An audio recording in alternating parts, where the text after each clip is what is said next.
Nasty Knuckles, the Hockey Outlaws podcast, with your hosts, Derek Nasty Settlemyre and former Philadelphia Flyer enforcer, Riley Cote, as they go behind the scenes with your favorite NHL players. Time to face off.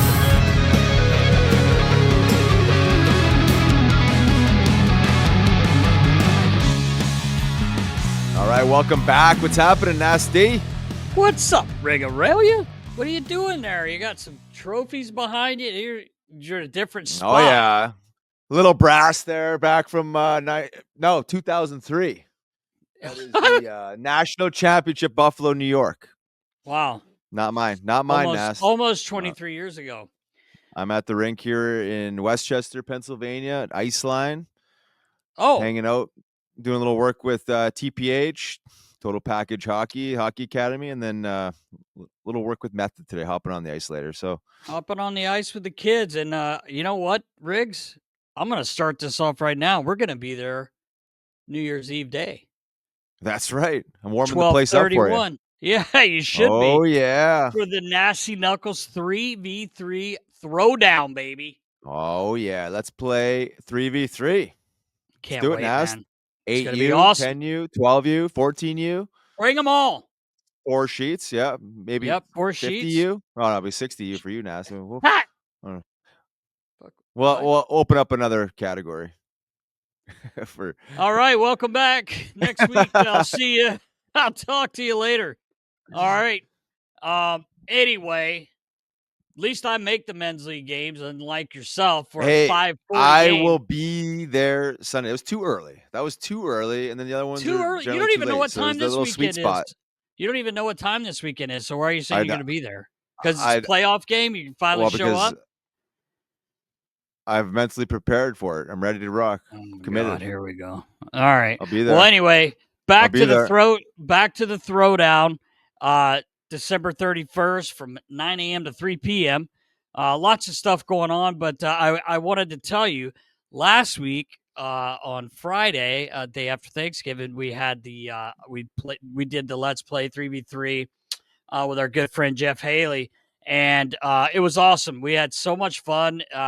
It was so smooth. It ran unbelievably well, and we ended up losing. My Ty was coaching a team, but we ended up losing in the semifinals. But we did upset the number 1 seed and made it to the semifinals, but lost. But it was so much fun, and he knows what he's doing, man. So we got a great opportunity here, and can't wait for this to happen on 12/31.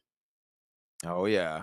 Should be good, and you're off to Florida, I think, from there, aren't you? You're gonna squeeze it in, hop on a little jet, and I got a PJ ready, and PJ, head down for big tournament for Elvis's team, him and his teammates, PHC 2014s down in FLA, man. Oh yeah, there's a private landing strip right out back of Iceline here, Nas. Just take right off there, and well, that's what I was hoping. I was hoping for that. Yeah. So yeah, we'll make it. We'll make it happen. Yeah, Riggs. Heavy hearts here the last couple days. Our good friend and teammate Mike Ritz suddenly passed away. So sad. Yeah. And just a great guy. Baller has some pictures I'm sure he's going to throw up. So we dedicating this podcast to him and his family, and all friends and family, I should say, and basically for Ritzy though. Just a great guy. Met him about probably 6 years ago, and went over to the house last night. It's almost so like tough. you don't think it's real, right? Like, we've had tragedies like this, and just saw him last week, and just a great guy. Could just go on and on about him, but just want to dedicate this show to Ritzy, and we're gonna miss you, buddy. So we got the number 66 up there. Yeah, it looks good back there. Shout out to his family. Prayers for the family and friends. A great guy, a great community hockey guy is lost here, and Yeah, I wish his family the best. I mean, it's tough, the young kids. I know Elvy's pretty tight with Mike Jr. Yeah. there, and Yep. just well, this Sunday, dedicate the game to Ritzy too. Yep, for sure. Obviously, yeah, it's tough for anybody when you lose somebody close, but just want to carry his energy forth through the I guess Natty Light Settlemyre Yeah. skate club, and Nasty the whole Knuckles. crew. He's a But big Nasty Knuckles he's guy, a man. Nasty Knuckles. I was just gonna say. I mean, how many pictures have I seen with him rocking Nasty Knuckles gear? He's at the tailgate there about a month ago. Yep. Just always, always in a good mood, and he just loved hockey, man. He just loved it, being around man. the rink. Just one of those things. So, It's yeah, all those wish the guys. family the best. Yeah, for sure. And it's funny with all these roller guys, man. It translate. Their hands are all so good, And Yeah, Recchi could just fire the pill, and we'd be playing on ice all the time. And you mentioned it earlier, like he would fade. He was over opposite hand. He's left-handed, but he was always in Ovi's spot because this guy could shoot the puck. And I would be like, Recchi, you're fading too far away. I'd always say that to him. He's like, I'm all right. Sure enough, he'd be outside the dots and just bury a 1T. But just like you said, a great guy, and just wishing his family the best and praying for them. And we'll miss you, buddy.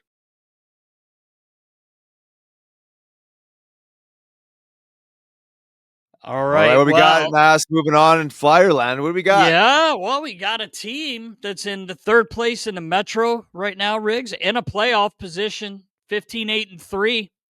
You shocked Beauty. where they are, or were you thinking, this is about where they would be? Because it is a tight. Hey, listen, it's tight. You lose 2, you're almost at the bottom of the whole division. But anyway, for sure. It's nice to be where you are right now, right? Yeah, definitely not shocked. I kind of seen seen them in that wild card position, and floating around there. I would say probably throughout the whole season. I think it's going to be like it has been the last few years. It's going to be tight till probably the last, maybe, I don't even know, 10 games, but even then. So even though they're in that third spot in the Metro, they're no longer in a wild card, like you said. Like I think they're 2 points out. You lose 1 or 2, and then you're looking from the outside in. But like, we're still so early in the season, haven't even got the Christmas here yet. But surprised? No. Shocked? No. I mean, I like what I'm seeing, and they've been relatively consistent. Consistently having some slow starts. Maybe it was a little better, I guess, against. I mean, even though they got scored on first against Buffalo, they rallied back. But like, the efforts there, even when they're down, they're always pouring it in and finding creative ways to score goals, and they're getting some timely saves by both goaltenders. I like what I'm seeing. The energy they're carrying, the attitude, just the chemistry. When the camera pans to the bench, it just seems like a team that you'd want to root for. Whether you're a Flyers fan or not, they just got a good little thing going on, and I just like to continue to see them grow, have success. Finding creative ways to win games. It seems like they're a little more. It just seems like they have a little more balance from top to bottom. And obviously a tough loss with Foerster there. You get an opportunity for Nikita Gabrankin hopping in there on a more regular basis and doing his thing, but it's a huge loss by the Flyers. I'd like to see how they responded yesterday, playing without him. That line still buzzing. Got that energy, but overall, just I'm happy with what I'm seeing. I just see a nicely evolving, consistent team, and I think there's more in the tank for them. Not that it's an energy thing. I think they're going to find just more ways to defend a little bit better, clean up some of the loose ends there. But overall, I couldn't be happier with the way the season's going for them. Yeah, it's exciting, and they're fun to watch too. And they are. We gotta score some more goals. We got to start scoring, in the bottom end on goals. I don't even think we're scoring. I could be wrong, Baller. If I'm wrong, correct me. But I think we're under 3 goals per game. And you like to be over that, right? Like, especially with your goaltending, say what you want. Well, obviously, Vladdy's been unbelievable. Vladar, 10-5-1. He's got a 906 save percentage, which is great. And Ersson is kind of finding his way now. I feel like, he's 5-2-2. Is his save percentage where he wants it? No, it's not pretty right now, but he's finding ways to win. And I thought he played well yesterday against Buffalo. He did. A couple timely saves there. Yeah, exactly. And I do want to go back quickly because last week when we spoke, we had a tough game against Tampa where you'd like to see him come out a little hungrier, and it's just not going to happen every time. But they rebounded very nicely, beating the Panthers the day we spoke, and then they go into the island, winning a shootout. Zegras, just here we go again. Like, which move are you going to do, kid? Like, it's crazy how unbelievably good he is on the shootouts. And then how relaxed he is. Oh man, I love it. God, I wish I had middies like that, buddy. It'd just be so much it's fun. Like resting heart rate, eh? NHL shootout, resting heart rate. There's not a calmer guy in the league, is there? No, I don't think there is. You're right. And then to go into Newark and beat the Devils as well, 5-3. Right. So those games they got more than 3 goals, and what happens? You win. You win 4-2, 4-3 to shootout. Well, really 3 goals in that game, but you win in a shootout 4-3, and then you beat the Devils 5-3. They came back home. They just looked tired against Pittsburgh. Not to make excuses. Those games happen. Nobody wants to hear it. Sid comes in, buries a couple. Like, this guy's so good, man. He's unbelievable. But, I thought Jari was the reason Pittsburgh won that game because early on we had quite a few opportunities. Breaker had a couple good ones. Zegras had a really good chance in front. I feel like Tip may have or Cam York broke in, kind of split the seam and had a really good chance. And Jari didn't let anything in. And next thing you know, they're down and Sid buries one. Rebound, one that Vladar would like to have back. He had it in his chest, but it just popped loose. It happens. Yeah. And they looked a little tired. Once they got down a few, it was kind of tough sledding, but they turned around last night, like you mentioned, and a good win against Buffalo. That team is very perimeter. Yeah.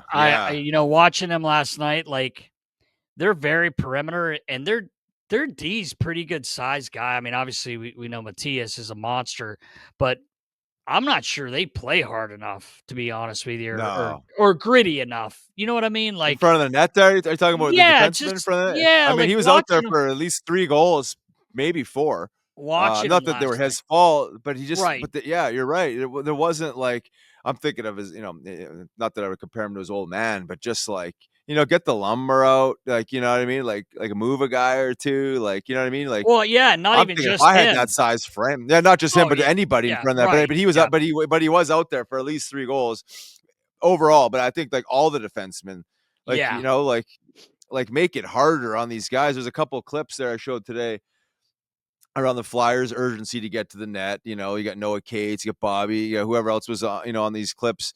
But like, there's no pushback. There was no pushback by the Sabres, like around the blue paint there. They're just kind of standing there.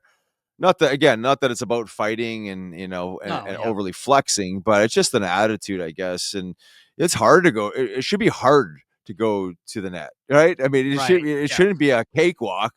You got to pay a price, and I don't know. Yeah, it's not my problem. That's Lindy's problem. That's not mine. Lindy, listen. As much credit as we got to give our boy Vinny on a great call, the offsides call. Oh there. Yeah, that was a great call. Earlier in the game, Lindy, and I think Lindy's leaning on his people that are the video coaches for something like that. I would say so. But they challenged that goal, and just watching it, I'm like, you sure you want to challenge this one, man? Like, I thought the puck was in before tip if he had contact, which I guess there was a little, but I felt like he kind of was pushed anyway. But like, I felt like the puck was already in the net before that even happened. I was really shocked. And that kind of turned the game around. Like after that is when it like, they scored again. Flyers scored again. But anyway, I didn't. You can't whiff on those. You can't whiff on those Nasts. I think someone said, they may have said it on the thing last night. He's like 0-3. He's like missed all their challenges or something. No I way. could be wrong. Baller, if I'm wrong, take it out. But we need to get that stat. Pretty sure I read that they haven't won a challenge. They're 0-3 or something. That's actually pretty surprising. Yeah, and again, I could be wrong, but I swear I heard him say that last night, or I read it this morning. One thing I did not like, and there wasn't much that could be done about it because he got tossed, but Dahlin's hit on Zegras from behind. That was a dirty hit. I don't care what you say. That was a dirty hit. That was a dirty hit. It was unnecessary. And he unnecessary too, as well. Exactly. Yeah. And thank God he got up, but you can't do that, man. You can't do that. But no, luckily nothing he got to do up. There was yeah. Yeah, I don't know the if play that's was just, over. He's pissed off. Why don't you push people like that in front of the net instead of letting them score? Well, well, that's it. Yeah, and then he did have a couple, I don't know, FU matches, little shovey matches with Michkov. Like there was something going, but it's almost like it's when it's convenient for him, he can he knows that he's gonna puff his chest out to old Mitchie, and he's not gonna do a whole lot back. Push back, and it's like he's playing it safe. Like you fold Zegras in half, like it's great, but like why? And it was just so unnecessary. But it looked ugly. It looked at first sight there, like ooh. I was like, whoa, man. That was but the right call on that. I didn't like that hit. Yeah, and they were kind of talking about it too.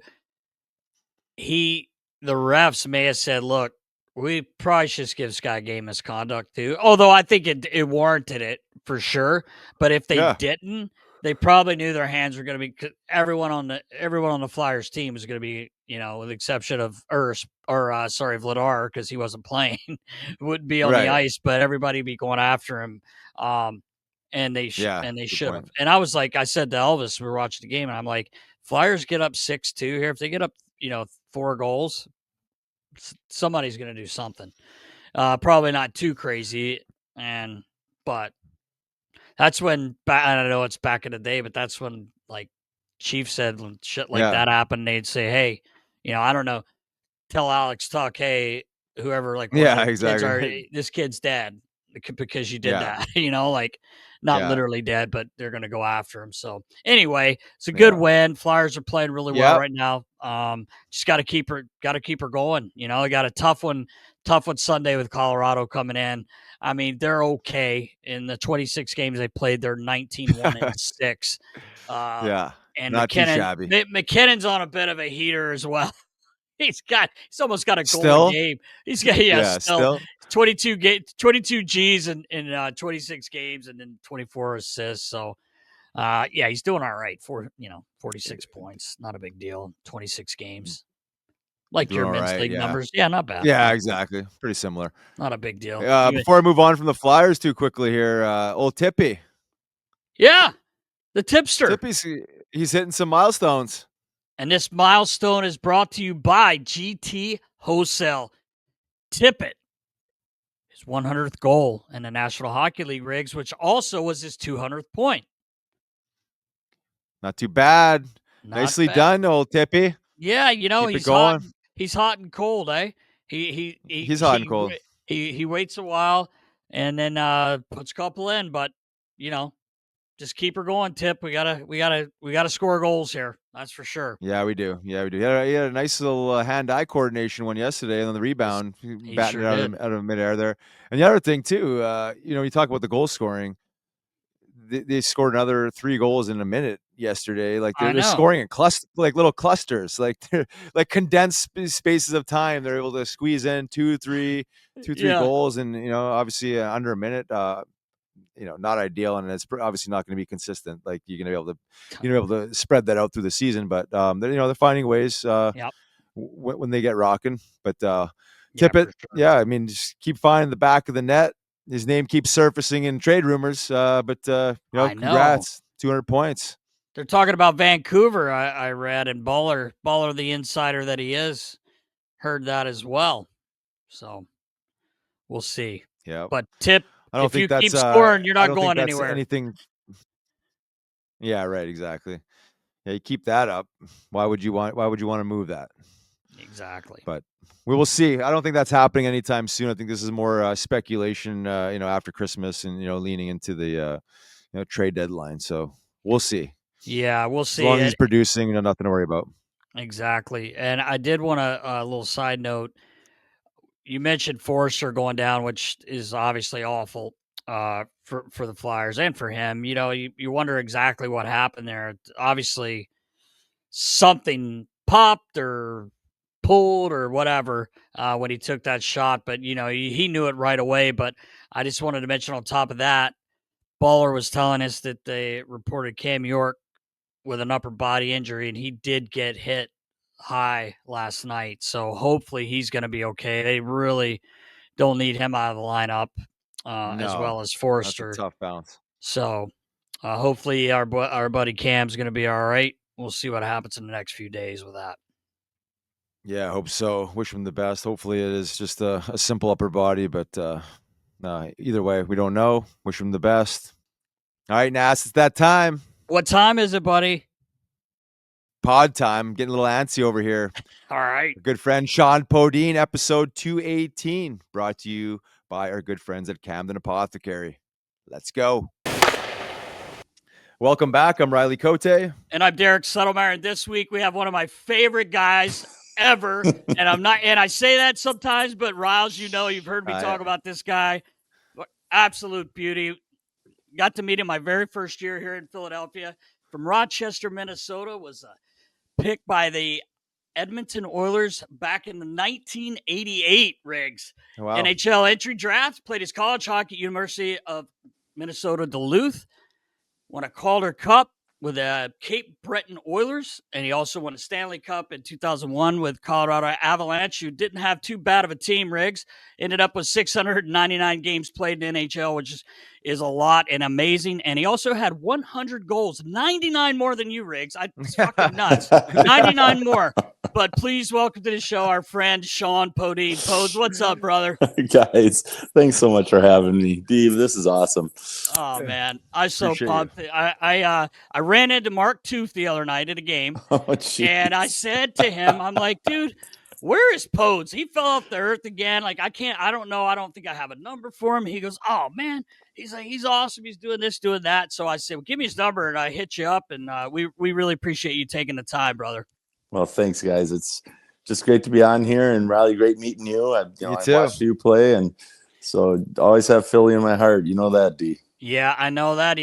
He said, Riles, he told Mr. Clark I'd give my left nut to win a cup here. He did. He did, yeah. And I tell you what, I think Post, the way you played the game anyway, I was kind of explaining how I thought of you as a teammate and a player. I think you would have given your left nut for any of your teammates, to be honest, not just to win a cup, but it's just the way you played. I guess just start out with what's going on these days, buddy. What are you up to? Well, a lot more gray hair, and as you can see, your eyes don't work as well. But mine either, buddy. We just became empty nesters. We have 2 kids. If you remember Sherry, of course, yep, of course. Sherry Anderson back then, but now Sherry Podein 28 years later. Yeah. We're doing great. We're living in Minnesota. My daughter, here's the bragging dad part, the captain of her team out at University of Vermont. She's playing hockey out there. That's awesome. And she's beautiful, smart, takes right after her mom. Yep, I was going to say, she does. And then there's my boy, who unfortunately, or good or bad, takes after Papa, playing junior hockey up in British Columbia. So, oh, that's awesome. Yeah, so we're empty nesting, flying from east to west, or somewhere near the west coast out there in the Alberta Clipper. But so we kind of split up every weekend and take care of the kids. Oh, man. That's so cool. That's exciting. It's got to be pretty cool to watch your children grow up, obviously, but then to find a passion and pursue it, and kind of, I guess, maybe some bit reliving your childhood on some level of, seeing it from a different vantage point. How's that been? I've loved it. And of course I went through the parental pains early when you think you're going to change the world and worry about them missing a skip pass at 7 years old, but then we hopefully get a little older and wiser, and just so proud of both of them. And as you guys both know, you've been around the locker room, you've been around the game, the lessons they learned through ice hockey, you just see it, emitting off of them in life, whether it be leadership or whether it be dealing with groups, fitting into new situations, learning how to work well with others. But it's just amazing to see them grow with that, part of their foundation. So that's the best part as a father, I could say. Yeah, for sure. My son is he's a 2014 born. He just turned 11 this summer, and he's playing hockey. I don't have any of these crazy thoughts. Like I know you saw it. Some crazy hockey parents, and it actually probably doesn't even have to be hockey. There's just crazy parents with their kids playing sports, other sports as well. But man, Elvis is a goalie, Podes. Like, I mean, oh boy, the anxiety I get, he doesn't get any. He's nuts, and it skipped a generation. He gets Sudsy's brain, so he's just as messed up as my old man. I'm kidding. I guess that's I have trouble. I guess you gotta take a little accountability there now. I do. I'm kidding, but it's funny. One of your former teammates, Ron Hextall, said to me a few years ago, and it was before Elvis really was a real goalie, but he loved it, and he was playing ball hockey, and he was a goalie a few times. He really liked it, and Hexy was talking to Elvis up in his office. I took him up there. They were just, he was goofing off with him, and he's like, "Yeah, you like being a goalie?" He's like, "Yeah, it was fun." And Elvis is like 5 or 6, and he's 11 now, and he goes, "D, when you get home tonight, shoot a ball hockey right off his forehead. He'll never want to do it again." I'm like, Hex, he's 5. He goes, "Yeah, I know, but trust me." I mean, and some days I wished I would have. You never did it, Nas. I didn't. I didn't. Okay. But I wish I would have. Yeah. D, I got to jump in here. I'm sorry, but things like that always remind you of stories. Yeah. So my boy Junior, we call him Junior. His name's Shjon Podein, different middle name, but when he was 5, he wanted to be a goalie. Yeah. And right across from our house, we have an outdoor rink up here in Minnesota. So I took him over there with a little sponge puck, got a little wet, froze a little bit on the way over to the rink, put him in net, shot one right off his head, cut him above the eye. I'm looking around because, I'm thinking social services is going to show up. And so he starts crying, and I felt kind of bad. I mean, great parenting, right? Yeah, right. We walk in the door. Sherry looks at him. She looks right up at me and says, "You didn't." I said, "Yes, I did, and you're going to thank me for it." That's so good. Oh, man. I just couldn't do it, Pose. I couldn't do it, man. I felt too bad. I could not. I would not be able to handle being a goaltender parent, man. That's just another level. It is another level. Right. I'm sure. I've seen Nasty at it at the rink, man. Who's more stressed out? You or any other parent or I'm coach? just I'm a little on edge. A little on edge, yeah. A little on edge. Riles comes to see Elvis play, and we're in the playoffs last year, and it was a must win. We had to win, and we were playing the Avalanche. They're up in North Jersey, and they're a great program around here. Everyone knows about them. And they had gone undefeated in the regular season. No one beat them. So it's Elvis's game. And, I just wanted him to play well, because you know how your kid, you're just pulling so hard for him. You don't want him to think, "Oh, we didn't make it because of me." But you're a goalie. You're the last guy there, man. It's your job. Stop the puck. We ended up winning the game 2-1. But afterwards, I was like, the whole game, I'm just like on pins and needles, and I'm trying not to freak out because Riley's with me, but I was kind of freaking out. And after the game's over, I was like, "Well, no big deal at all, boys." Yeah. He goes, "Dude, I thought I was gonna have to medicate you, man." Oh yeah, your nervous system was riddled that day. I had never seen this guy. I mean, he's always buzzing around, jumping around, doing this and that, but you were hyperactive, man. You were definitely embodying his experience. Yeah. Yeah, it's fun. No, I was just gonna say it's funny how when you win 2-1, that it's all about fun. I'm just happy they had a good time, right? Right. Yeah, right. Last year they ended up losing in the final, And I think it was 3-2 in overtime. I'm like, well, where was our D on that play? Like, it had nothing to do with not having fun, learning a life lesson or anything. No, I'm kidding. It's got a point, blame. It's tough. It's tough to see your kids crying, man. They're only 10 years old, 11 years old. But anyway, that's great. That's great, Podes. You did probably save yourself a lot of anxiety with that one, man. I'd like to think so. Riley has certain medications that help me with that, so I'm not. I'm okay now. Legal medications now. Legal now. They're legal. Exactly. They're legal. That's a great point. Great point. Driving hours outside of the city for your cannabis makes no sense when Camden Apothecary is just 5 minutes from Center City. It's right over the Ben Franklin Bridge, easy to get to, no crazy wait times, and they've got everything you'd expect from a solid dispensary. Top shelf product from the brands people actually want. You can walk in or order ahead online if you already know what you want. They keep the process simple, the shelves stocked, and the vibes chill. Locally owned, no corporate weirdness, just a real shop run by people who care about the product and the community.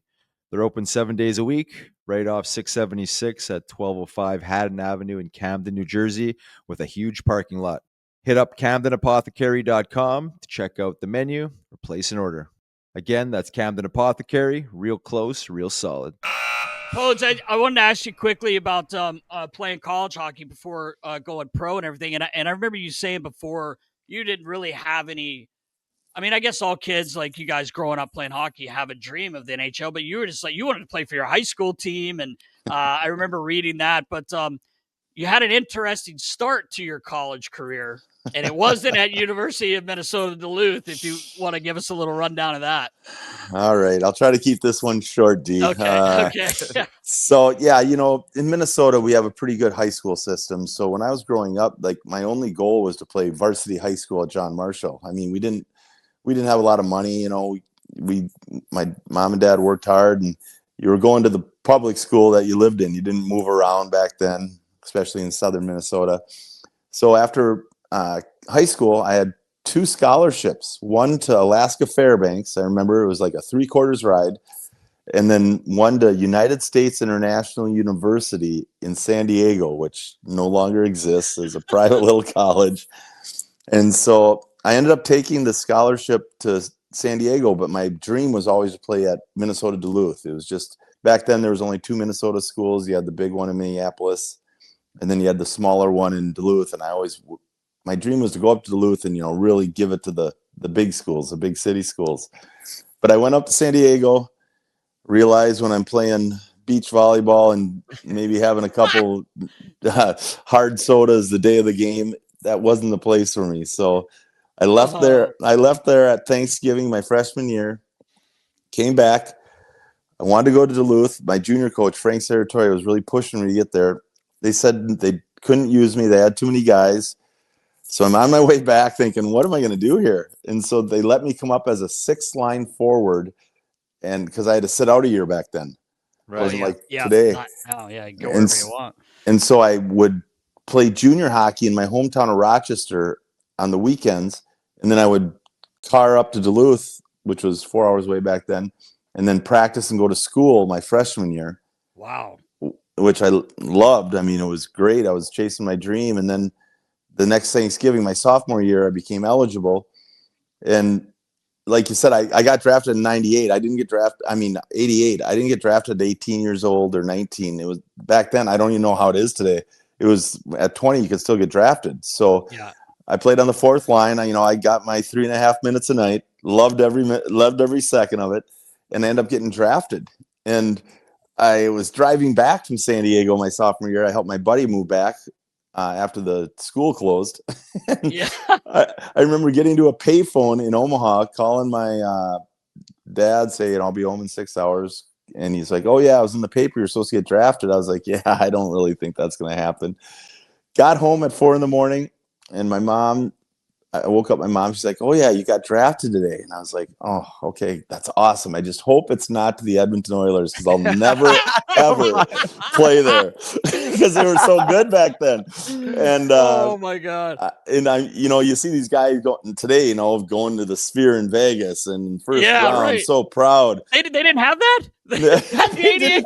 They didn't quite have that for 8th rounders your third time through. Right.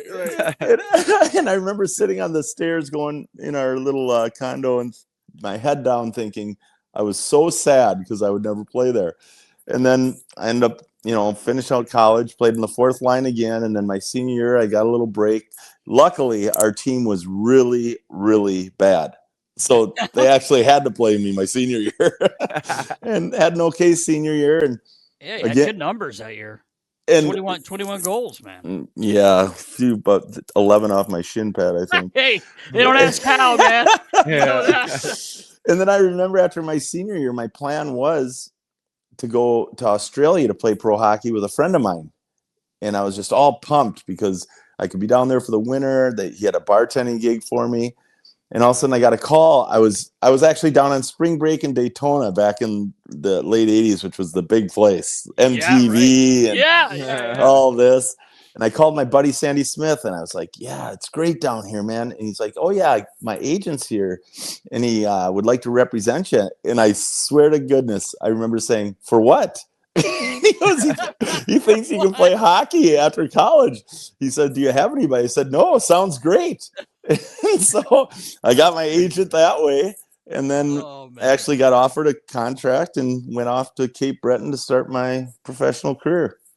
Wait, that's amazing. It is amazing. Riley, real quick. I might have gone the other way if I was coached with the San Diego on the beach. Yeah, you would have. I would have never had the stats and the numbers and the No, you would have been too distracted, Nast. Way too distracted. I might not have ended up when they said, "Oh, we're closing the school down." That's okay. I'm going to stick around. Wow. Yeah, but that's crazy, man. It's an incredible story. So was that your first year pro? Did you land up winning the Calder Cup then and playing 40 games or so with the Oilers? No, it was the next year. My first year pro, I was in Cape Breton, and then I want to get this right. Second year, I was in Cape Breton. I had a pretty good season my second year. They put me with 30 goals. I was playing with these 2 Czechos that were really, really good. And again, half of those were off the shin pad in the crease. You know what I mean? Yeah. And then my third year, I started in Cape Breton. I was the last one cut. And then I was like the 8th guy called up right around Christmas or something. I might be getting the times wrong, and then I stuck there my third year in Edmonton. Again, we were really not that good a team. I got a chance to play with Shane Corson, half the time I was up there, and he made, so much happen. And Zdeno Seagar was another guy. And then, and so I finished there. I played 40 games. Oh, my dog just came in. Hello, Evie. Yeah, and pretty good year too. You had some good numbers there. Yeah, and had okay numbers, and then at the end of the year, Mr. Sather asked me if I'd go down to Cape Breton to play the playoffs, and I asked him, "Well, my best friend's getting married. Can I go home and do that?" He goes, "Yeah, then go down after." And then I find out later from my buddies down there they didn't want me because that meant they had to give up another playoff share. Oh no! but they took me in, and that was the year. So 92, 93 that we had a really good team in Cape Breton. Bill McDougall, if you remember that name, he had 3 points a game, 51 points in 17 games. It was something sick, and we just had a really good experience there. So that was my long story for that one. I was gonna ask you. I was looking at your when I was looking at your stats too. I noticed you did, like Riley said, you had 13 goals in 40 games. I'm assuming if you were playing 4th line, that's insane. Those are really good numbers. And then your Cape Breton numbers were really good as well. I think you had 18 goals, 21 assists in 38 games. But I was going to ask you, you just explained it though. I saw you only played 9 in the playoffs, so you had to go party for a week. Yeah, and you missed about 7 games because I think it took them 16 games to win it. So this drunk just came in to take my spot, so you got to go in for someone. I'm kidding when I say drunk, but you came from a party. You know what I mean? Yeah. But that's great. You win the Calder Cup too, so Yeah. Even though you took some of their money, I know. a bit of the chair away. Yeah, exactly. Oh yeah. That's So it was awesome. a great experience. Yeah. So I want to talk a little bit about like you coming to Philadelphia. Like that's where I met you. Obviously, it was my first year in Philadelphia as well, and it was a half year, Riles. It was a lockout. We had a lockout till January that year. But Bob Clark, he gave you your first one-way deal. And Riley's the same. Riley got his first one-way deal, but I didn't have an agent though. I negotiated it myself. Yeah. Did you really? Yeah, I did. Yeah. That's awesome. But I heard you talk about before, Podes, about like, say playing like with fear or never being comfortable. Especially when you're in Edmonton, right? Because it's a two-way deal, which they still have those now. The numbers are way different now. With you got guys making $500,000 in the American League. It blows my mind away. But anyway, you talked about that because your first few years you're playing on a two-way deal. You're doing anything. But even when you became a full-time NHLer, you kept that mentality, and you could see it daily. I was just a young kid, but I picked up on that, and a lot of players did. Obviously, that's why you're such a beloved teammate. Well, it's funny you bring that up because you hear people a lot of times say don't play with fear, play open, play free, whatever it is. But it's kind of amazing when you play with some fear of losing your job every day, what you're willing to do to keep it, especially if it's your dream of playing in the NHL. And Mr. Clark and Mr. Snyder pretty much made that dream come true. And when Terry Murray gave me a chance to play, on a regular basis, it was life-changing for me. And we've talked about this before, that how much we loved Philly. I mean, I get goosebumps talking about it. Yeah. And I know maybe most of the guys maybe the younger guys go out and hang out in the cool places and stuff like that. Nothing better than when Sherry and I were out there, we love more than going down into South Philly and just walking corner to corner, man. Yeah. I just loved it. And I still remember one time coming out of an establishment, Sherry and I walked about halfway down the block. All of a sudden this guy opens the door behind us. Yo, pose! It's literally like a Rocky scene. Yeah. That's awesome. But yeah, we just loved everything about it, man. And yeah, that first lockout season, that was pretty intense. It was like 48 games, and I'm going to be off in the numbers, but like in 94 days, like almost it was a wild. game every other day plus 2 or something. Yeah. So, but that was my introduction to it. It was. And you were part of the, we didn't have a great start, and then Clarkie pulls off the trade. Recchi ends up going to Montreal. We get Johnny LeClair and Rico Desjardins. And I can't leave out. I was just gonna say, Gilbert. There we go. Neon. Yeah, sorry about that. Yeah, Gilbert, I thought he was a funny dude. Hilarious. Yeah, he was so funny. But that trade, you talk about some instant chemistry, Riles. I mean, I know you know about the Legion of Doom and all that, but the season just took a turn. Like, I mean, I don't think anyone had ever seen before. Yeah, and that was, for me, I was naive. I didn't realize the struggles that the team had really gone through. When I got there, all of a sudden we get, the Montreal trade, and all of a sudden it was just like unicorns and rainbows. We started having success, and the city was just so vibrant. Yep. And as we all know that have been in that area, how Philly fans are best in the world.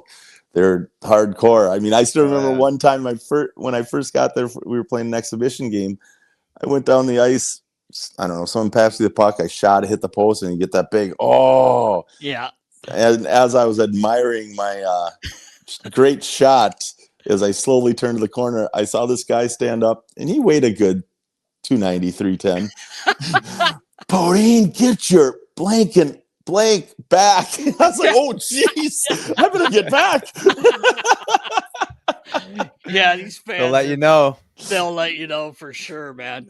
Riley, I was telling Riley too. I was like, Podes was like the team DJ, but back then it was harder because you had to take a CD in and out. Oh, yeah. Like, didn't have the playlist. Podes always had the music going. Now like there's team DJs. Yeah, like, exactly. It's so funny. But I said he was that, but it was different, and he was the one I told Riley this as well. And I always tell Scott Lawton, who's playing in Toronto now, a good friend of ours. He's a huge hip fan. And I'm like, dude, an American showed me the hip, and that was Shjon Podein. We went to the show. We went to see them. They opened up for Page and Plant. And we went down after. I still have a hat they gave us. It was so cool. And then fast forward, I must have seen him in Riles. We saw him together. We must have seen him 5 or 6 times in Philly after that. And Podes, you would have loved this because you're kind of like me this way. Like, you and I could go sit in an old bar with a jukebox and just play tunes and stay there for hours. And they used to play these smaller venues, but they were packed because any Canadians that lived in Philadelphia or in the area were there, and then all hockey people and anyone that knew about them. So we got to hang out with them a couple other times than the time I got to with you, and just a huge hip fan. Like, I think Elvis is just sick of hearing the hip because I have it playing all the time. But we saw who's the band from Minnesota, Podes? We went to see. Would be are you talking about the Jayhawks, Soul Asylum? Nope. Soul Asylum. We went. Soul Asylum. Soul Asylum. Yep. We went to see Soul Asylum. They were huge. Together. Yeah, they were. Yeah, I actually had a man crush on Dave Perner for years. I think I might still. You were jacked for that show. Runaway Train. Riley, we went over to the Man. That's where everybody. The Man. Yeah. So we're having a real quick. Riles, I was telling the guys, we're coming up to the end of the year. We lost in the playoffs, and Mr. Snyder had a big team party at his house out on the main line out there. House, mansion. Yeah, well, you know what I mean. It was insane.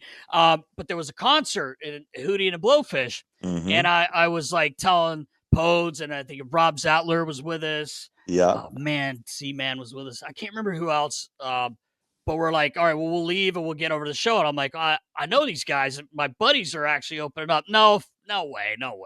So we end up getting to go. Who's that band, Podes? Which one? The one opening up for Hootie. You know. Dylan Fence. Yeah, baby. Oh, come on. Yeah, I know you know. I'm kidding. Listen to a little Dylan sitting on a fence. That's right. And so we ended up backstage, and I have a picture of all of us back there somewhere here in the house because I found it a few years ago.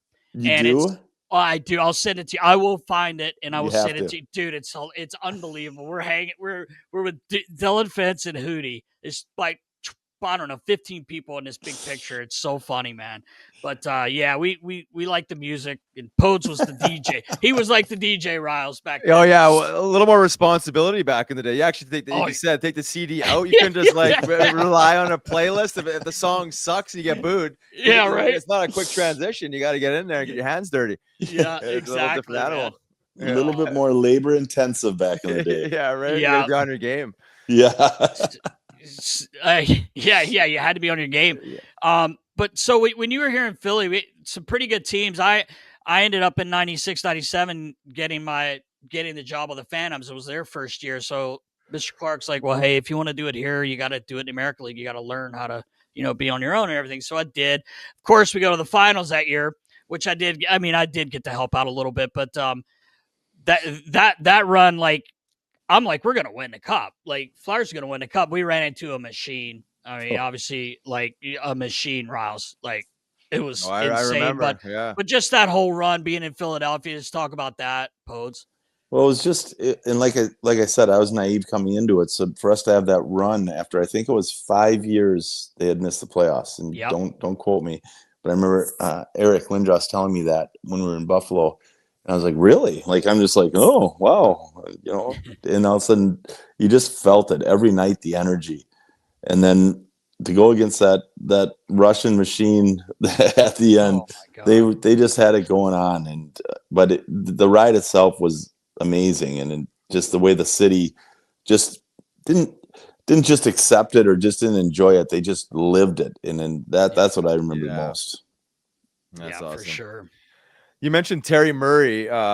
What was your relationship like with Terry? I actually had him as an assistant coach with the Flyers and landed up working with him as an assistant under him in the American Hockey League. But I love Murph, and it was such a interesting hybrid of old school and been able to evolve into, some of the newer age. He'd just been fired from the LA Kings at the time. So he kind of been able to hold on to some of that old, that old wisdom, I guess, and be able to obviously still evolve with the current game. I mean, tell me, share some thoughts on Murph. Well, I love Murph. I mean, he made, as a coach, he gave me my chance. He made me into the player I got to be for years after that. And it was funny that you bring up the old school because, like, you could say I have ADD or whatever it is. So we would break down, like, back then when we do the trap, that's completely illegal almost now because you could hook and hold guys and literally stand next to them. But we'd go over it for like 10 minutes, 5 to 10 minutes, what the next drill was or how to do this properly. And I remember every time we'd break, I played with Joel Otto out there and Trent Klatt for a while. As soon as it was done, I mean, I'm already thinking about the egg rolls I'm getting for lunch. I'm already thinking about what food I want to put in my mouth. And all of a sudden he'd say, let's go. And I'd look at Joel and I'd say, what do we do? He would be like, I'm sick of telling you. And then right before you go, he's like, go to the boards, get the puck and give it to me. Okay, thank you. And the other thing I loved about Murph is, like, every player is different. I'm the kind of player who didn't really need to be, stepped on to, be told what to do this and that all the time, hard, easy, whatever it was. But he kind of would leave you alone and then just little things here and there. And for me, it was just a blessing because I still remember him coming up to me in the mall one time and he put his arm around me and said, Podes, I know what I'm going to get from you every night. Sometimes it's pretty good. Sometimes it's not so good. I know what I'm getting. And he walked away and I was kind of like, thank you. Is that a compliment? Yeah, exactly. But I absolutely loved playing for him. He Riles worked with him, like he said, and he was an assistant coach with Johnny Stevens here. And the one time, I know I've told Riles this before, but I went into Riley, and me and Craig Berube always had a joke with Johnny Stevens because I would ask him a question for, like, hey, tomorrow, what do you want to do? Are we going to practice at the practice rink? Like, if we're on the road, right? Like, we're flying out tomorrow. Do you want to go to the practice rink? I would ask him a question like that. And he would tell me his answer. And he would go, well, let me run that by Murph. Because out of respect for Terry Murray, because all of his years. And so me and Chief, everything was like, did you run that by Murph? Like, just kidding around, anything. Hey, you want to go grab a beer? You better run that by Murph. Yeah. So I'm standing in Johnny's office and he rounds the corner and he goes in and he goes, hey, Murph, what do you think? Should we go to that practice rink tomorrow or just bag it? Because it's kind of a pain in the ass for the trainers. And I didn't say that. He said it. And Murph just goes, fuck the trainers. And I'm like, yo, I'm like in the other room. I stuck my head around. I was like, yo, what's that all about? He goes, I don't mean it like literally. I'm just saying, like, if we got to go to the practice, I'm like, I'm fine with it. I'm just asking what we're doing so I know where to go with the equipment. But he says, fuck the trainers. I'm like, all right, Murph. Your shoes might not make it. That's another joke. Podes, so he wore his black New Balance running shoes on the bench, and he would always come, and I'll give him credit because he did always come and put them in the skate trunk. We started moving the skates in these trunks, and but God forbid, boy, if you forgot if those shoes somehow didn't make it, you were done. This guy wouldn't talk to you for 2 days, man. Yeah. But Murph was awesome. He was so good he's to great. me. I loved him. I loved Murph. Yeah. And Riley, if you see him, please say hi to him for me. I haven't spoken to him for quite some time now. Yeah, I love seeing him like once a year or so. He's been showing up at the Flyers alumni golf tournament the last couple of years, and nice. See once a year or so. But you got to come out, Poach. You got to come out for that, man. I know. Awesome. All the boys. Johnny's there. Johnny's working with the team. Like he's especially at the start. He's on the ice with the kids and stuff. It's cool. That's awesome. Even with that stick, he can shoot right or left hand. I don't know what that thing. It's a wedge. We know that. It's a wedge. But, it worked well. It worked. It worked pretty good. Pretty good, man. Yeah, not bad. I had a wedge too, Nas. Didn't work that well. Oh, you're just straight. Right. Hey, Podes, Riles shows up the first day I meet him, long, this 2004. And he dropped his gear off, and I'm in Hartford. We're in the American League. It's the year of the full lockout. We ended up winning the Cup in the American League that year. And I see his gear, and I'm like, all right, let me hang it up. So I hang his gear up, and then I look at his sticks, and everyone on our team at this time, they all have one-piece, sticks now. And his sticks are he's got the blades, wooden blades, but they are as straighter than Gretzky's. And I'm like, well, this ain't Gretz. This ain't Gretz playing here. Trying to be. So Homer calls me and says, hey, did you get Riley set up? Like, I don't think he's going to play tonight. But I said, yeah, I hung his stuff up. But I said, hey, is he right-handed or left-handed?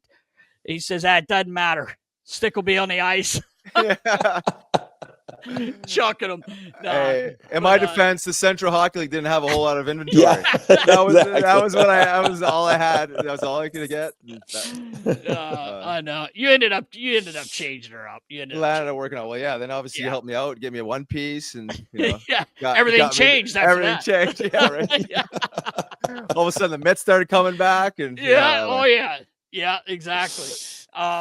So Pode's like, you end up getting traded to Colorado, which obviously ends up being awesome, but I know you weren't thrilled about it because you loved Philadelphia. But just wanted to talk a little bit about Colorado. You go on to win the Stanley Cup, man, which is unbelievable in 2001 season. If you want to talk a little bit about Colorado, about your teammates there, man, that the teams, like, talk about some like crazy players, like just unbelievable people and players for that matter. I've heard you talk a lot about those guys, but tell us a little bit about the Colorado experience. Yeah, it was, of course, I'd never wanted to leave Philly, and it was sad going out there once you get settled. But at the end of the day, the guys were unbelievable, and you look at the names that played there at that time. Like I still remember a reporter coming up to me one day. I sat right between Peter Forsberg and Joe Sakic in the locker room, and he goes, "So, Shjon, what have you learned? Sitting between Peter and Joe." I looked at both and said, "Well, I learned to make a lot less money than they do." But the guys, it was just such a tight bond with such a high end talent pool, and every year you have a chance to go the distance, and it's just tough. It's really, really hard. And so it was really nice the year that we did make it through and had some success, just to know what it took, and just to know like how much everyone had to dig down, and even those elite players, how much they had to dig down to be difference makers in those big games at that time of the year. So I learned a lot playing around those guys. We had the Rob Blakes, of course you got Patty Waugh in the back of the net, which isn't a bad thing. Not bad. And then you bring in a Ray Bork, and I mean, just the names I can go on and on, but when you're B-level players, that's the wrong way to put it, are borderline Hall of Famers. That's not a bad team. Yeah, right. You're a kid, man. May have heard of HelloFresh. They're the #1 meal kit in America, making home cooking easier with chef-crafted recipes and fresh ingredients delivered straight to your door. But this winter, they're serving up even more to love. This isn't the HelloFresh you remember. It's bigger, baby. HelloFresh has doubled. It's doubled its menu. Riggs, you can now choose from 100 options each week, including new seasonal dishes and recipes from around the world. Dig into bigger portions that'll keep everyone satisfied. That's what I do. That's what you do. Sounds great. It's even healthier. Feel great with an even healthier menu. Choose from 18 plus high protein recipes each week with options like grass-fed ribeyes or lamb chops. You love those lamb chops, Nast. Love choppers. How are they? Unreal. I'm not lying. Listen, the best way to cook just got better. Go to HelloFresh.com/NastyKnuckles10FM now to get 10 free meals and free breakfast for life, brother. 1 per box with the active subscription. Free meals applied as discount on first box. New subscribers only. Varies by plan, brother. That's HelloFresh.com/NastyKnuckles10FM to get 10 free meals plus breakfast for life. You're not kidding, man. It's amazing. And I obviously remember watching it, and I'm pulling for you because, I knew you and you were so good to me while you were here. But I also read something you had said before about, losing in 4 games, and we got swept here in Philadelphia. You know, you wonder if you're ever going to get back there. It's not easy to get there, right? It's not easy at any level to make it that far, especially in hockey, even like the American League. It's a grind. But you talked about you lost the big game, I think, in the finals, and you're like, in your mind, you were like, man, that was the one we needed to steal. And I think you said you got home and you saw like some interviews at, you know, once you got home, turned the TV on, and Patrick Waugh was asked about it. And he's like, I can't think about that now. I got to move forward. And I read that, and I've told Riley this story before too. I'll never forget that year when we had Mac T on the team here. And I remember I had to work in the visiting room and I'd run back and forth, but we lost the first 2 games to Jersey and you know, in the conference final there. And I just remember being down. I got them loaded up and I was walking back up the hallway and Mac T's coming down. He might have had a Miller Lite in his hand, you know, just post game, but no, I just, he's like, what's up, Deke? Him and Hexy were the only 2 guys. They called me Deke for some reason. But he's like, what's up, Deke? Pick your head up. And I was like, he's like, what's wrong? And I was like, oh, nothing. I just, you know, we lost. You know, I didn't know what to say, but I was being honest. He goes, so what? We'll go there 1-2. We'll be 2-2. Come back home. And I just remember thinking like, wow, like the mental, you know, like obviously I played low Division II basketball, but like that mentality to me, that reminded me of your story with Patrick Waugh. It's funny you say that. I always like to say that winning is a learned skill. And, you know, you look at Craig McTavish, who had great success in New York and, you know, Edmonton. You look at a Patty Wad who had won before. They knew what it took. And it was almost like they knew that one moment of, you know, challenge. It was just, it's over. It's done. You know, we're moving on. We're getting ready for the next one. And I think that's something that you do learn by, you know, having success here or having success there. You learn a lot from, you know, people call it failures, but you learn a lot about stumbling and falling down to get back up and keep going. But it's also nice to learn how to get to the top of that hill and what it really takes, you know, to achieve it. Yeah, you're so right. We've seen this before. We've talked about this before. Like this, exactly how you said it. There's some guys that are almost wired to win based on the skill that they've been able to cultivate through winning and having success that way. But you can also see the opposite of, you know, maybe some guys that haven't had that success and haven't gotten that far yet. Just their mindset or their attitude towards, say, losing, right? It's like, how quickly can you let go of it and like learn the lesson and move on? Like we had a joke of, you know, a couple guys back in the day would, you know, the day after a game, walk around the locker room, like we called it pretensity. It was almost like we had to act like we were so mad about the game. It was like this part of the culture too, right? It was like, we have to show everybody that we're pissed. And even the brass themselves, you know, it was like, we can't let anybody know that we've moved on from this loss last night. But it's like, it couldn't be further from the truth. It's such a delusional way to think. You know, it's just wasted energy when you think about it. It's like, yes, learn the lesson. Let's regroup and rally and move forward. But it was, I think it's evolved a little bit more now. I think guys are a little bit more, you know, wiser with their energy, but like, it was almost like part of the culture. It was like, we gotta be mad until the next one. Yeah. You know, it's like this weird, like super weird thing, but you're right. When you said that, it landed because like, I've known several winners in my life, you know, like, you know, that won in different spaces and like, they have the ability to just like, you know, let things be and move on and preserve their energy. Yeah. You know, a friend of mine, he coaches college. They won the national championship last year. He has a great line. He goes, Pods, in my car, there's no rear view mirror. Right. Wow. Yeah. You know, it's done. We learn from it. Let's go.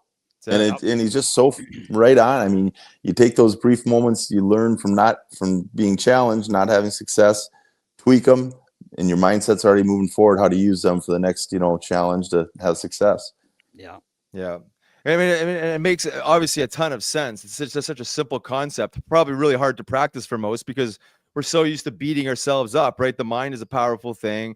You go down all these deep, dark rabbit holes of like, oh, I made that mistake. I'm gonna, you know, all these scenarios that in your mind are playing out. You're not gonna play. You're gonna get sent down. All this other stuff. But you're right. It's just wasted energy. You have to look forward. You have to just be at peace with the way things played out and reframe, reset, and move along. But it is a skill in itself. It needs to be practiced because I do some work at a hockey academy here in Westchester, and you can see how hard these kids are on themselves and how much energy they hold on to from last night's game or last week's game.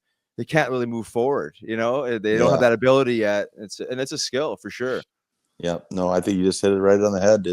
It hampers growth, right? When it goes back to the old control the things you can control. Yeah, it's simple, but it's hard to do. Yeah, it really is. Riley, I'm not going to let Podes get out of here without mentioning the fact that, and everybody knows this about him, but he wore his hockey equipment for 24, 25 straight hours. I heard. After that, I remember hear about it. I remember seeing that and going, like, Podes, come on, I know you're a mess, but like that's insane. Like, but at the same time, if you'd have said, who do you think went 24 hours without taking your gear off, I would have picked you. Yeah, 100%. Okay, so that was not a pre-planned thing. It was not something. You talk about mistakes of our past, right? But anyway, so when we had success, like the locker room was really crowded, so I went on the ice and called my family, my mom and dad, and my grandma and grandpa, and came back in and started thinning out, and all the other guys were showered and ready to go over to the Denver Chop House, this restaurant brewery. And Joe Sakic goes by, he goes, "Just wear your stuff there." So the trainers taped some skate guards on my skates, and I didn't wear the helmet and the gloves, but I walked in the bar and it was big joyous thing. And all of a sudden Barry Melrose is there, who I just think the world of. I've done a lot of charity work with him, but he looks at me, this guy yells, "Barry, you got to check out Podes. You got to check him out." And he looks over his shoulder and he goes, "That's nothing. I had a kid in Adirondack wear his stuff for 24 hours after we won there."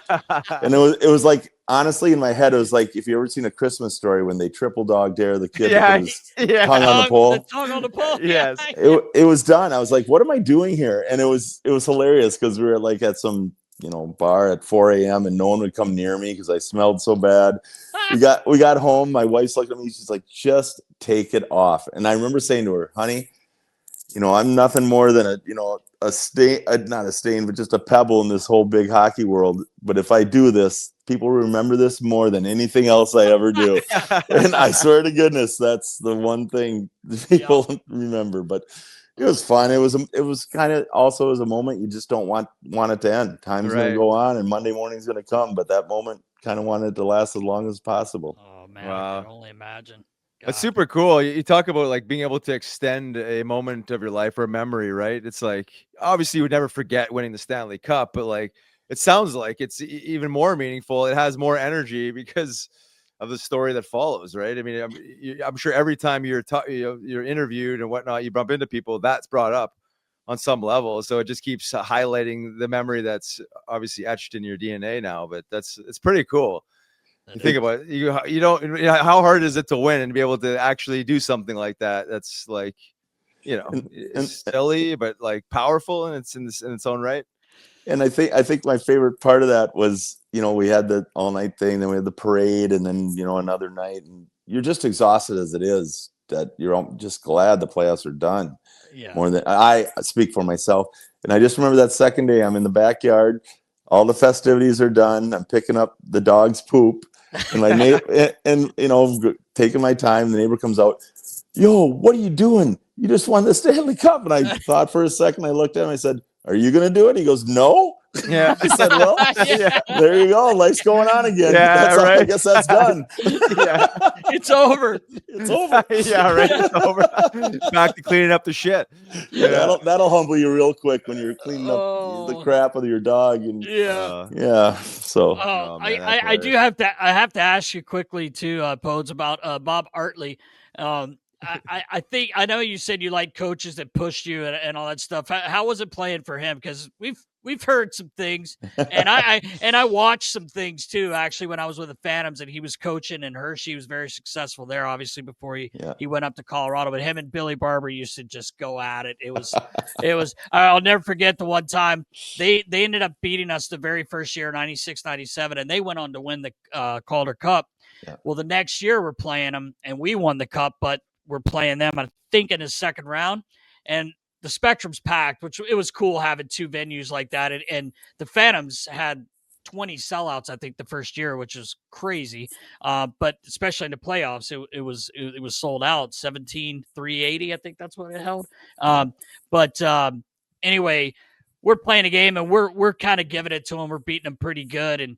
And Hartley stands up on the bench and he starts doing his hand like this because he's got his Calder Cup ring on, right? Oh. And I'm like thinking in my head, like, that's Bill Barber, a Hall of Fame, like this guy won 2 Stanley Cups, right? So Billy being Billy, he can't take it because it's in our building. He stands up and he points to the rafters, to the Hall of Fame, to the Stanley Cup and the Hall of Fame banner. And the place, I thought the roof was coming off. Oh, yeah. But anyway, just wanted to ask you about playing for Bob. Yeah. I love playing for Bob. He knew how to get, the players ready for what they need to do. And the thing with him too is he knew how to treat the players. Like if you're Joe Sakic, you got to be treated different than Shjon Podein, right? Yeah. If you got Ray Bourque in there, he's different than maybe my other line mate Eric Messier or Stefan Yell. Yeah. And it really showed that he wasn't afraid to give onus to the older guys too, and they were a big part of our leadership group. That you look at when you're sitting. I can't imagine being a head coach sitting there in the meeting with Bourque, Sakic, Forsberg, Blake, Waugh, and saying, "Here's how you're going to do it." Yeah, right. Right. Yeah, exactly. It's a great point. He wasn't afraid to ask, "What do you think?" And then put the plan together what he wanted. But and like you said, when you're having success at different levels, you're obviously doing something right. Yeah, for sure. He's smarter than I thought. Yeah, you're right. Yeah, what do you guys think? Yeah. Smart move, Bob. Good coaches do that. Yeah. Exactly. You better listen to your superstars. Get some input. And those are super. So you don't have any team with that many stars. I mean, you just look at that, right? It's unbelievable, man. Yeah, that was a squad. It's a lot different now. Salary cap or cap world. Yeah. Then again, you look on the ice and you're trying to go against Yzerman, Shanahan, the Russian connection, and thinking, oh, okay, this is really still a really tough road. Yeah, it's definitely not easy, right? Oh man. Podes, I know you mentioned before we hopped on that you don't watch a bunch of hockey anymore, but I mean, you obviously know where the game is at. I mean, can you speak to like the current NHL versus maybe the era you played in?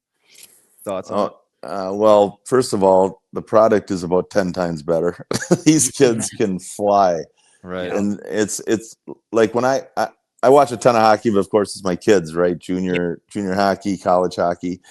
But the basics haven't gone away. You see these ultra-dimensional players, the things they're doing with the puck, the passing, the creation.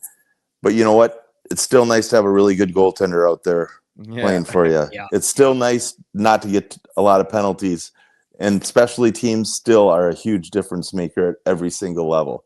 And so you see those little things that haven't changed that much in maybe 100 years, but then you look at the dynamic play of these guys. I mean, I can't imagine having to referee a game, much less at Bantam A right now than in the NHL. Right. I got more respect for the refs than any time in my life. I mean, they're incredible. But no, the game is just so fast. And, I still look back, it's 20 years ago now when they first started, making the hard calls and the hooking, the holding, and we were complaining, and I was complaining very hard because I knew I'd be out of the league in about 30 days. But the way the game from what they did that in like 2006, I'm going to guess, 20 years later. Instruction, it's just amazing what they can let the skilled players do now. And it's for me, when I do tune into the highlights, like you said, Riles, on Sunday nights, I love watching it. Yeah, it's incredible. As I mentioned earlier, at this hockey academy, I do some workout of just like the stuff that these guys work on. And I look back, like growing up and like some of our practices and the stuff we worked on. I was like, this wouldn't even be a thought. Like, you know what I mean? To jab step and toe drag and push pull and all this stuff. I was like, I could barely just put the puck in the corner and chase it. Finish your check. It's like, but like you got to see 11, 12-year-old kids have more skill than I ever had in my whole life. It's like, it's pretty wild. Like, okay, I'm sorry, better. Riles. I don't mean to cut you off. You brought up a flashback. So we had 2 hours of ice a week in youth hockey, Tuesday night and Thursday morning at 5:30 before school, or 6. Our first drill was the snake drill, where every player would go stand around the ice, and one player would stick handle like a snake through him. And when he was done, the next player would go. I mean, and compare that to what these kids are doing today. Oh man, you get like 5 reps in an hour, right? Yeah, pretty much. Now there's all these things on the ice, the sticks you got to go through. Oh my God, it's like what the it's wild, on, man? Oh man, it's funny, right? Riles is like, if you look back at Riles' career, like even he played major junior and he led his team in scoring in 1 year, but it's so different, right? Like it's crazy. The skill, like even Elvis, his kids, they're 11 years old and like 4 kids have Michigan goals, man. Like it's just like I don't even understand it, but I tell him someone gets a Michigan goal, they better be wearing that stick around their legs, man. Yeah. And but it's crazy the amount of skill. Like I still go to Riles goes to the games. We go to the games because of the podcast and we do things like that. But the other night I was there and the Flyers had a tough game, but Jamie Drysdale's the D-man that we got from Anaheim and just a great skater. But he got the puck. He's righty shot, Podes, and he picks the puck off the wall and he starts kind of walking the line. Well, he kind of keeps walking and he's just crossing over. And this kid's going so fast, Podes, backwards, sideways, and he ends up going around the net with the puck. And he's just he's still walking like he's walking the line, but he's not at the line anymore. He's behind the damn net, but no one can catch him. No one. It's insane, man. Watching these guys play these days, and we ended up with Flyers have Trevor Zegras this year, and this kid's like 68% in the shootout in his 4 or 5 years in the league, and he's turned a corner in my opinion in his career. I think he kind of got lost there in Anaheim, but he's coming here, Podes, and for a skilled guy, he's working his ass off and he's battling that things that I never really saw. Not that I was watching every game of Anaheim Ducks, but he's been a blessing here in Philadelphia, and they got him for nothing basically. That's awesome. Yeah, it's fun to watch. Fun to watch. There's no fear in his game, Nast. No, there's no fear in this guy's game. I mean, you talk about composure, like, resting heart rate in the middle of an NHL hockey game. Well, we were talking about some of those things earlier. I got a feeling it helps. Yeah, right. Yeah, right. Just settling the nervous system. He's banging that drum like you and Podes. He's on that drum. We know that. Get around the campfire. Exactly. Yeah, exactly. But Podes, we can't thank you enough for your time, man. It's great catching up with you. I'll stay in better touch with you now. I got to thank Mark Toof. And I do want to mention one thing, and I think I know the answer, but one of our good buddies we play men's league with, J.R. Weed, was like, he loves you. And he was like, I was telling him last night, I was like, hey, Shjon Podein's coming on tomorrow because we had talked about you before. And he was like, no way, ask him about his name, why it's spelled that way. And I'm like, well, do you know? And he goes, kind of, but ask him. Because it's, it is an odd way I don't want to say odd, but an odd way to spell Sean. Like, and different. Anyway, different way. I shouldn't say odd. Not that you're not odd at all. Yeah, exactly. Yeah, it's my mom loved the name Sean, and my grandpa's name was John, so she kind of pushed it together into an SHJON. And it was interesting, as you said, Riles, growing up with a name that no one knew how to pronounce. It got tiring after a while. Oh, I'm sure every time it got butchered. It's Sean. Yeah, it's Sean. One time, speaking of, I don't know which grandpa, you said Grandpa Podin to me. Don't ask me why I remember this, but one time I'm walking by, I'm like cleaning shit up, and Podes is in the shower, and he's using, like, this is how we used to have bar soap. Like, think about that now. Right. Oh, not a chance. No way. So Podes is asking me, he yells at me, and he's asking me something. So I'm walking by, I was carrying some shit, and I'm looking at him. He's got putting regular soap in his hair, and I'm like, what the fuck are you doing? There's shampoo in there. He goes, Grandpa Podin always used soap. And this is like, okay. And I don't know which grandpa that was, but he said Grandpa Podin. I'll never forget that. you said you had to borrow like Irish Spring. Irish Spring. Irish Spring. That a boy. In his hair. And I said, what are you doing? There's shampoo right there. He's like, no, Grandpa Podin never used it. He just used soap. So that's what I do. That's hilarious. Oh, That's man. great. It's That true. is old school right there, right? It's true. Don't ask me why I remember that, but it's a little strange. It's in the shower. I was going to say. I wasn't standing there watching Riggs. I was just walking by. I do have one more for you before we go. Memorabilia. Are you a memorabilia guy? If so, you have no, not at all. Eh? Yeah, it's a tree out back. all the old Titans and cohos. Used up for firewood. He had a coho. You were using coho. You're right on, D. That a boy. Coho, CCM skates. I remember all that. He had the good bucket though, the old school CCM bucket. He was wearing that, and a little bit of a moulet. A little bit of a moulet. The blonde locks. Tight on the sides. Yeah. Oh, yeah. I will say this, too, Roz. I was like, Podes is Chelios-esque in a way, because if we had a night, I remember going over one day, you needed me to come. I don't know what you needed me to do, but I went by over to your apartment on Evesham, just right where I live in the wherever the hell I live now, but near there. And you needed me to come grab something. I get there, and we had been out. I think we're at the Main Street pub the night before, giving it a late one, and Podes called me and asked me if I could do something. So I ran by the place. He's on the fucking treadmill, just giving her. I'm like, sweating her out. How the fuck are you on that treadmill right now, man? He's got to sweat it out, boy. He's got to sweat it out, man. Got to move the impurities out. Exactly. You know the stories of Chelly riding the bike in the sauna. Sweat jacket and the whole bit. Oh God.